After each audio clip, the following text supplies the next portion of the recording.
Ugh. You got anything? No. No, I must admit, neither do I. I mean, let's just start the episode, I suppose. Screw it.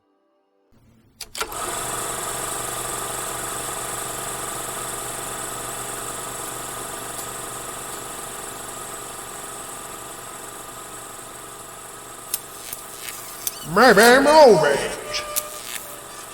Welcome back once more. It is Friday. We are towards the end of the second week of making more theoretical movies.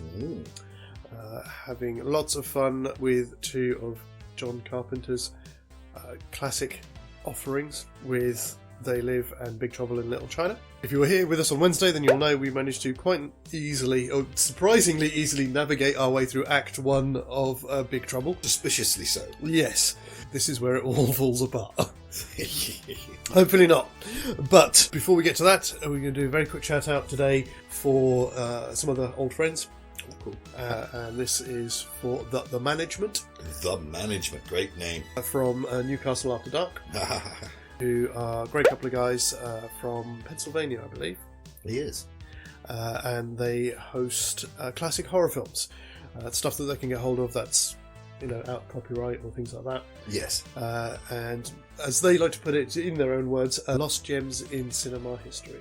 Nothing wrong with that. They will release a film every month, which is kind of bookended with them doing a bit of an address to the audience. And there's even a little interlude halfway through the film as well that they do. I need to sit down and watch one of these. Yeah, they are really good. They're really, really good. Some weird stuff on there. If you've never seen Pin, okay, which is I think it's like a late 70s, early 80s. It's worth a look. It's a weird ass film. It really is. From the late 80s. I can't remember if it's late 80s or late 70s. Pin. It rings a bell. I think it was from the 80s. It's very strange. Okay, I'll have to give it a look. Yeah, check them out. Again, as always, link will be in the description below. And as always, guys, keep up the great work. Oh yeah, that was something I noticed. On the back of them, I know we haven't quite got there yet because he hasn't got the glasses. I know most of the time with the stuff that he sees, there's all the usual things: obey, consume, reproduce, and all this kind of thing. Yeah. On the magazine that he flicks through. Yeah. And it took me a few times to try and get it because I could see it said apathy and I couldn't see what else it said. It says honour apathy. I was trying to figure that one out too, yeah. Because that's the only time that one appears, isn't it? Yeah. Yeah. So the beginning of Act 2, when they're back in the back to the camp when it's all been cleared out. And very convenient of them to leave the TV still there. But don't worry about that. Nada goes back in essentially out of greed of his own. Yes. I don't think we've got that with Jack, so what's his reason for going... I mean, I thought his reason for going back in maybe just to see that everyone's alright. Yes, to see what happened, I think. Yeah.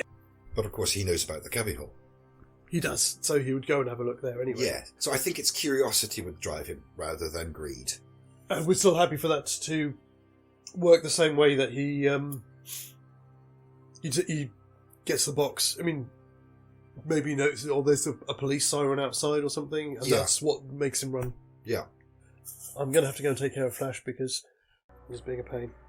Yeah. Oh, look at that. Yeah, you see, we make a threat.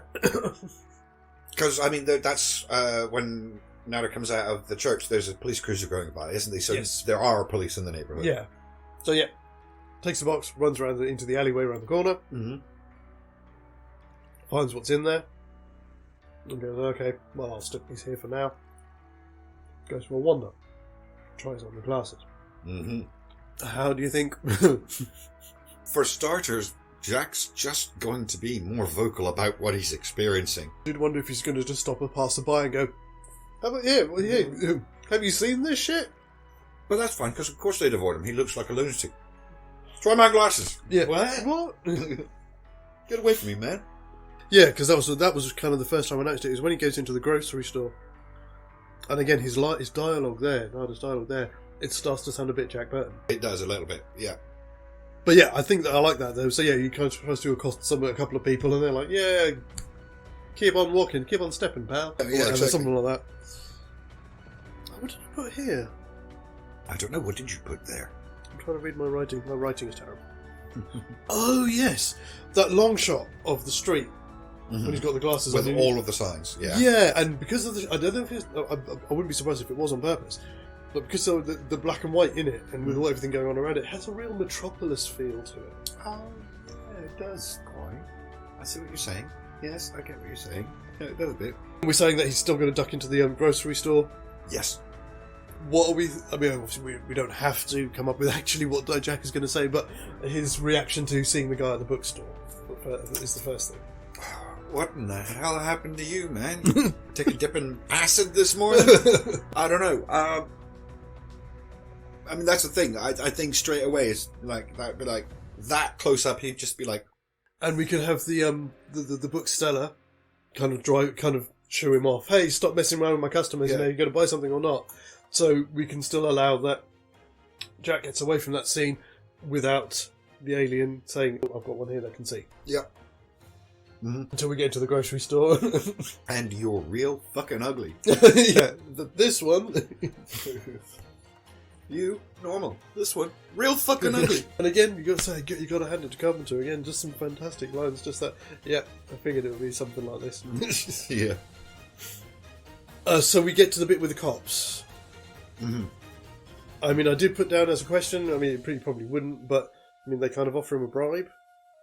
You know, we can all make. They essentially saying, you know, we can make this go away. I mean, the chances are they're going to take him off somewhere and kill him, but they do try and kind of. Well, I kind of got the impression that they don't like killing people. It's like a risk of exposing themselves or something. So they'd rather buy somebody off if they can. Yeah. And I was saying, yes, he does, as we said, as you said quite right in the pitch meeting, you know, both of these men do ultimately act on their conscience, but Jack is more of a capitalist, they say, than Nada is. I understand what you're saying. Yeah, you know, it's because... Took a moment to sink in, but... Yeah, Wang's, you know, offers him cash. That's why he goes with him. So maybe he does respond with that, and they're like, okay, well, come with us and we'll give you some money. And it's the get in the back of our car bit that makes him go, hang on. Yeah. And I guess, again, that seems kind of going to play out the same way. He's going to end up killing the cops. Yeah, exactly. Yeah, people are shooting at him. Yeah. And this time he'll have the safety off. Yeah. We're happy with the scene then in the bank? Because that change there with Nada is so quick, he just starts blasting away at them. Yeah. Are we saying that Jack is that bloodthirsty, or is he going to be a lot more bark than bite? I think he'd be more bark than bite until the security guard tries to shoot him. Yes. So rather than just blasting willy-nilly at them that he sees, he'll only shoot at those that are shooting back at him. Yeah. I think it's when that's what will set him off, is the... Yeah. I know technically that's what sets him off, but you knew that he had intentions when he walked in there, whereas Jack might not necessarily have those intentions. He might have wanted to put the fear of Jack Burton in them. Yes. But not necessarily kill them all. There is an interesting point on this as well. Because it doesn't really ever come across, and that might be simply because of Roddy Piper's performance, I don't know, but they do say later on that the glasses make you high. Yes. He does describe it that way. Also, it is foreshadowed. I remember I keep wanting to call him Bert, but he never has a name. He's just the guy that's listed as Drifter. Yeah. The one that shows up in the final act at the gala, at the party. He has that story about people going crazy, shooting at banks and shit. Oh. So it's literally, it's obviously a thing that happens. Yeah. Makes sense. We should really keep, Roddy Piper should keep his signature line. Oh, absolutely. So I think this is the point where we drop in, I'm a very reasonable man, when he's in the bank. But right now I'm experiencing some very unreasonable things. And then, we've got one here that can see. Yeah. And then we go into that. Then we get the bluest eyes in Hollywood. Ah. She's such a beautiful woman. Yes. But those eyes are so pale. I've always struggled to find... be able to trust people with eyes that are that pale. Yeah, there's a sense It's almost like I can't see what's going on. Yes, it's like a barrier, as I say, the eyes are the window of the soul. Yeah. But they give nothing away. I was thinking about this the other day, and I think it's because most people, your irises are like actually made up of at least 6, if not a couple of dozen different colours all in flecks. Yeah. But people who've got really, really pale eyes like that don't have any variation in the colour, and they do change with your emotions and your thoughts. Yeah. Yeah, they do, yeah. You know. Absolutely. So maybe that's why you get that feeling that you can't see what's going on with them. I don't know, folks. It's one of my personal foibles, though. Again, another link between these two films, eye colour. Oh, yes, of course. Yes. Do we think then that Jack is going to straight out kidnap her? Or is he going to be more kind of, look, I really need your help? That's fine, because it would still play the same way. It's like, pardon me, folks. It's like how Holly is with Nada later on when he's trying to talk reasonably with her, and she's like, yeah, whatever you say, I'm going to agree with it. It doesn't matter. Oh, I see, yeah. So he could be like, look, I really, really need help. Yeah, of course you do. Yeah, man with a gun. Fair enough, that works. Yeah, happy with that. Yes, I mean, I did even say, coming back to this point about saying about the glasses make you high, if there's anything that we need Jack to do at this point that may seem slightly out of character, we can use that as our explanation for it. He's a little bit out of sorts because the glasses are making him that way. A bit like when he takes the potion in Thingy and he becomes more impulsive. Yes, yeah, exactly. You know. Oh, yes. Oh. And I hadn't thought about that as a parallel. Yeah. Thank you. I'll take it. Now, unfortunately, yes, we come to breakpoint number 1 for me. Right. Okay. All right. How's that? Okay. The fall. Right. Okay. That's quite a fall, and even with the movie physics, you can justify that a big bloke like Roddy Piper, and under movie logic, could survive that fall and walk away from it. Yeah. Jax isn't as big as he is. He's not as dense as he is. He's probably going to break something. If we want to get that real world with it. We don't have to, but I'm just saying it's... Well, we've got a choice here. We can either because movie, or it's a nasty fall, but it probably wouldn't kill him. Mm-hmm. But it would injure him. So does realism trump, or does Hollywood trump? But we haven't because movie as of yet for this one. But this is what I was saying earlier to you about snowballing. Yeah. Because an injury here is going to have effects further down the line. I think we just because movie it and just say the fall isn't as high as it looks like it is in that film. Alright, so I think we should agree now, because I feel like this is probably going to come up again in not too distant future. Yeah. How many times are we going to just because Hollywood before we go on, okay, no, look, this is getting silly? We generally tend to work on a rule of threes. Okay, 3 it is. Right. Okay. I mean, suppose, okay, how about this? If we say a rule of 3, we allow 1 per act. Okay. Yeah. How's that? Okay, so that's our 1 for this act. It is. Because we're going to get to breakpoint Hollywood. Because we're going to get to breakpoint 2 in a minute. Oh dear. Yeah, so because Hollywood, Jack manages to take that tumble down the hill. Yes. Bruised and battered, but relatively uninjured. And I love that shot. When he crawls under the bridge. The underpass bit of it. And with the rest of LA in the distance. Just laid out, yeah. So the sleeping rough scene that night, again, that can happen the same as it is. Yeah. You know, he's lost and he's alone, he's lost the glasses. You know, he can't prove any of the stuff that he now knows. Yeah, he legs it. Ooh, how about this then? So rather than sleeping rough, he makes it back to the building site and manages to sneak back into his truck and spends the night in his truck. Which then puts him on site for the next morning to meet Frank. Yes, I like it. It just brings because we've got the truck, we might as well use the truck a little more. Yeah. Like he wasn't desperate enough to break into the construction yard to try and sleep in his own cab, but now he's a wanted man. Yeah. It's actually kind of the best place to be. Yeah. Again, another little bit that I never really sort of picked up on before I was watching it again. It's a great throw from Frank when he throws the money and it goes straight into the box. It is. I wonder how many takes that took. But yeah, so the stuff with the dump truck and all that kind of thing, or with the refuse lorry, that will all be the same. I also love the fact that especially with Nada, when he's wandering down the street, and he doesn't even notice that he's on the TV. There's in the shop window. There's his picture on there, and he just walks straight past it. Yeah, he's just not paying attention at all, is he? No. Breakpoint 2. Okay, I feel like I know what you're going to say, but go on. The fight. I did a little bit. You're going to say that Jack Burton is not Roddy Piper. Yeah, there's quite a bit.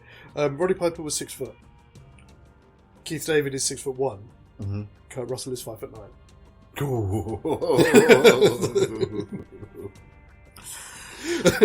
Right, well, so we're going to have a knockdown dragon fight. It's going to happen. But is your argument that Keith David is just going to smash him? I think so. I don't know. I mean, I'm just saying it's a possible breakpoint. I haven't decided either way. But it's a point of discussion. Right. Well, he doesn't have strength, but he does have his reflexes, and there is stuff around that he can grab if he needs. That's going to be my counter. Okay. Yeah, Keith David could smash him, but he's fast and he needs to get hold of him first. Yeah. Yeah. He needs to land on him first. Okay. And as you say, and Jack is quite resourceful, so there is stuff around that he can grab.